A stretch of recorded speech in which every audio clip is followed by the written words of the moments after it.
अगर आप ऐसी ही तेज और सही खबरें सबसे पहले पाना चाहते हैं तो हमारे चैनल को अभी सब्सक्राइब करें और बेल आइकन दबाना ना भूलें। अखिलेश यादव ने भाजपा पर तीखा हमला बोलते हुए यूपी की कानून व्यवस्था को पूरी तरह फेल बताया और सरकार पर अपराधियों को संरक्षण देने का आरोप लगाया।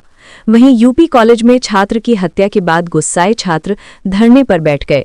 कॉलेज परिसर में विरोध प्रदर्शन और हंगामा जारी है।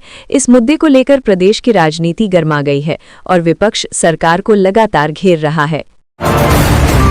उत्तर प्रदेश में अब आंधी बारिश का दौर खत्म हो गया है और मौसम साफ रहने लगा है। लखनऊ से लेकर नोएडा तक आज धूप निकलने की संभावना है।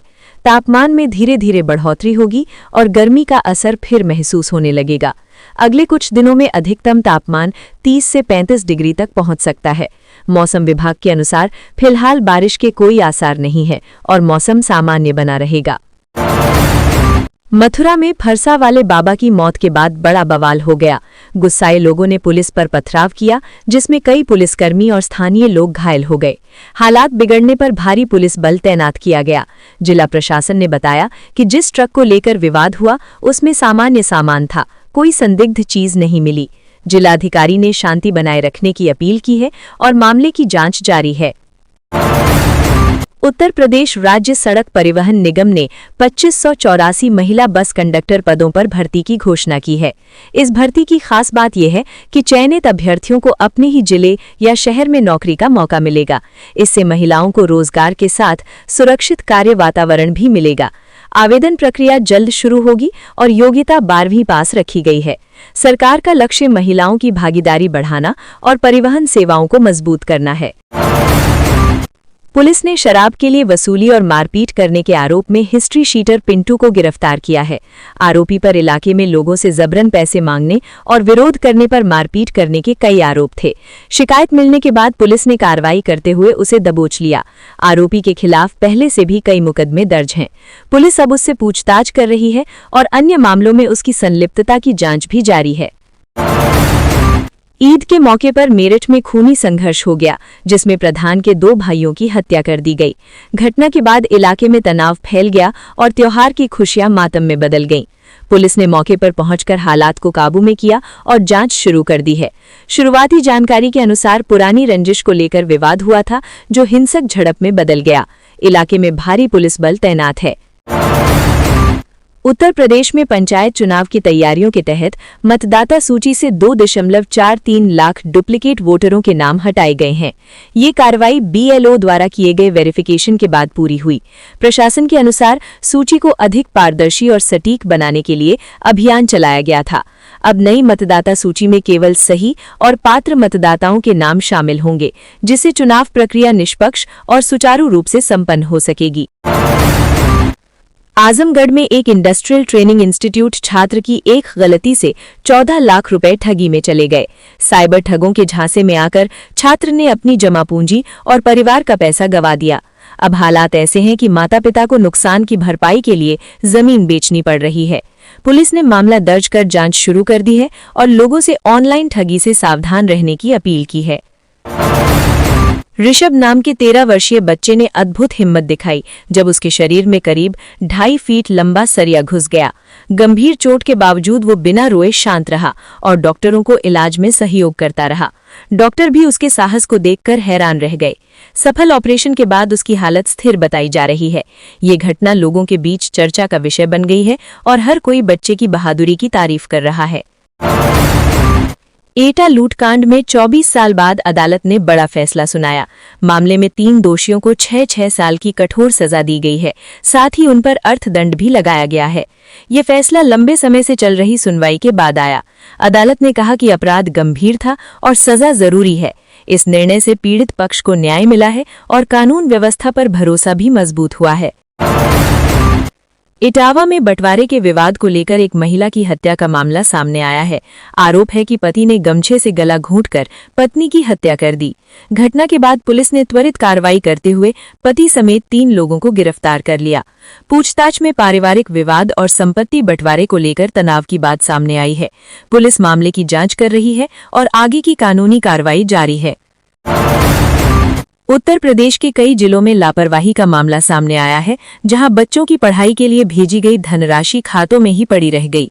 समय पर फीस जमा न होने से कई छात्रों को परेशानी उठानी पड़ी और वित्तीय सहायता का लाभ नहीं मिल सका।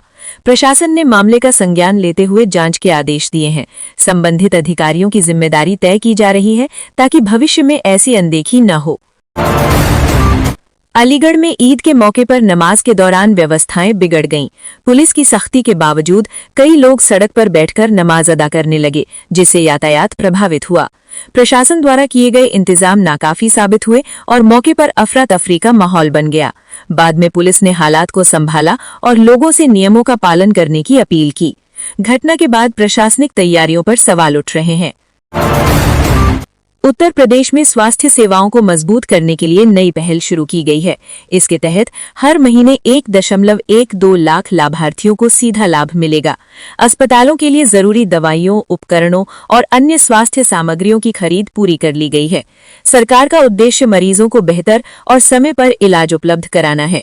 इससे सरकारी अस्पतालों की व्यवस्था में सुधार होगा और आम लोगों को राहत मिलने की उम्मीद है। श्री राम जन्मभूमि तीर्थ क्षेत्र ट्रस्ट ने घोषणा की है कि इस माह के अंत तक राम जन्मभूमि परिसर के परकोटा स्थित सभी मंदिरों पर ध्वजारोहण कराया जाएगा। इसके लिए तैयारियां तेजी से चल रही हैं और विशेष पूजा अर्चना का आयोजन भी होगा। ट्रस्ट के अनुसार ये धार्मिक आयोजन श्रद्धालुओं के लिए खास आकर्षण होगा।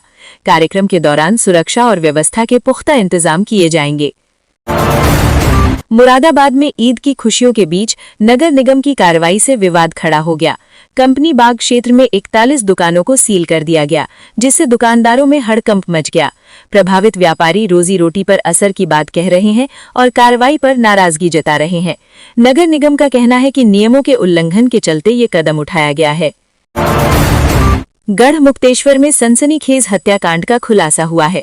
पुलिस के अनुसार पत्नी ने अपने 3 साल पुराने प्रेमी के साथ मिलकर पति की हत्या कर दी। वारदात को अंजाम देने के लिए धारदार हथियार का इस्तेमाल किया गया। घटना के बाद इलाके में हड़कंप मच गया। पुलिस ने दोनों आरोपियों को गिरफ्तार कर लिया है और पूछताछ जारी है। मामले में साजिश और अन्य पहलुओं की जांच की जा रही है। ग्रेटर नोएडा में नवजात बच्ची की बिक्री के प्रयास का चौंकाने वाला मामला सामने आया। सूचना मिलने पर पुलिस ने समय रहते बच्ची को सुरक्षित बचा लिया। जांच में अस्पताल से जुड़े लोगों की संलिप्तता सामने आई, जिसके बाद अस्पताल मालिक समेत 3 आरोपियों को गिरफ्तार कर लिया गया। बच्ची को मेडिकल देखरेख में रखा गया है। पुलिस मामले की गहराई से जांच कर रही है और गिरोह के अन्य सदस्यों की तलाश कर रही है। उत्तर प्रदेश में खेत पर फसल देखने गए एक किसान की बिजली गिरने से दर्दनाक मौत हो गई। किसान को उम्मीद थी कि इस बार अच्छी फसल से वो कर्ज चुका देगा, लेकिन हादसे ने सब कुछ छीन लिया। घटना के बाद परिवार में मातम छा गया है। ग्रामीणों ने प्रशासन से मदद की मांग की है। मौसम विभाग ने भी लोगों से खराब मौसम में खेतों में जाने से बचने की सलाह दी है। प्रयागराज में इलाहाबाद हाईकोर्ट ने चाइनीज मांझे पर प्रतिबंध को लेकर सख्त रुख अपनाया है। कोर्ट ने राज्य सरकार से पूछा है कि इस पर रोक लगाने के लिए अब तक क्या कार्रवाई की गई है। सुनवाई के दौरान कोर्ट ने कहा कि ये मांझा लोगों और पक्षियों के लिए खतरनाक है। सरकार को विस्तृत जवाब दाखिल करने का निर्देश दिया गया है। मामले की अगली सुनवाई तय तिथि पर होगी। उत्तर प्रदेश में माध्यमिक शिक्षा परिषद में विज्ञान, गणित और कंप्यूटर विषय के शिक्षकों की कमी से कॉपी मूल्यांकन प्रभावित हो रहा है। पिछले 3 दिनों में 2343 शिक्षक अनुपस्थित पाए गए, जिससे जांच कार्य धीमा पड़ गया। बोर्ड ने इस पर नाराजगी जताते हुए संबंधित अधिकारियों को व्यवस्था सुधारने के निर्देश दिए हैं। समय पर रिजल्ट घोषित करने के लिए अतिरिक्त शिक्षकों की व्यवस्था और सख्त निगरानी की जा रही है। उत्तर प्रदेश में गो रक्षा और गो आश्रय को आत्मनिर्भर बनाने में योगदान देने वाले लोगों को सम्मानित किया जाएगा। इस दौरान मुख्यमंत्री योगी आदित्यनाथ ने कहा कि सभी गो आश्रय स्थलों पर सीसीटीवी कैमरे लगाए जाएं, ताकि निगरानी बेहतर हो सके।